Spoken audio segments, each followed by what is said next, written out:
وبحسب تصريحات رئيس حركة حماس تبين أن هناك مخططا لهدم المسجد الأقصى وبناء الهيكل المزعوم من قبل دولة الاحتلال من خلال مشروع استيراد 5 بقرات حمراء من الولايات المتحدة الأمريكية لتنفيذ المخطط الصهيوني وتدمير الأقصى وهدمه في أقل فترة ممكنة، اعتقادا منهم أن هذه البقرات هي من تساعدهم في هدم المسجد الأقصى. استوردوا البقرات ال5 الحمراء من أمريكا تمهيدا لهدم الأقصى وبناء الهيكل.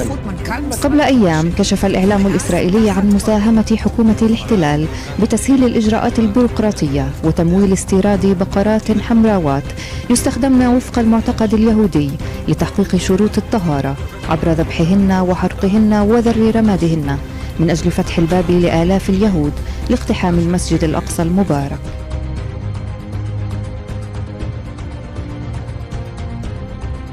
وأكد رئيس حركة حماس إلى أن هناك مجازر وجرائم يرتكبها الاحتلال الإسرائيلي ضد الفلسطينيين، مشيرا إلى المشروع الخاص بتقسيم وتدمير الأقصى الذي يتزعمه وزير الأمن القومي في دولة الاحتلال ابن غفير، وبناء جيش في الضفة الغربية وعرب 48 بخلاف الجيش الإسرائيلي لقمع الفلسطينيين وتصعيد العدوان لتهجير سكان الضفة الغربية إلى الأردن، وتنفيذ المخطط الذي يتم بمساعدة الولايات المتحدة الأمريكية.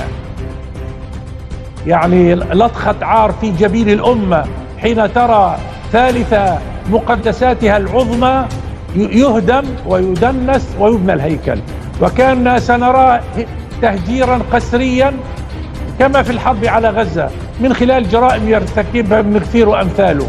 ومع أن شعبنا صامد لن يهاجر من الضفة ولن يهاجر من غزة. المعادلة، فاليوم ينبغي للعالم أن يعلم أن ما يجري اليوم جذره هو الاحتلال، هو الاستيطان، هو العدوان، ولا حل إلا بانتهاء الاحتلال والاستيطان والعدوان، وأن يعيش شعبنا محررا.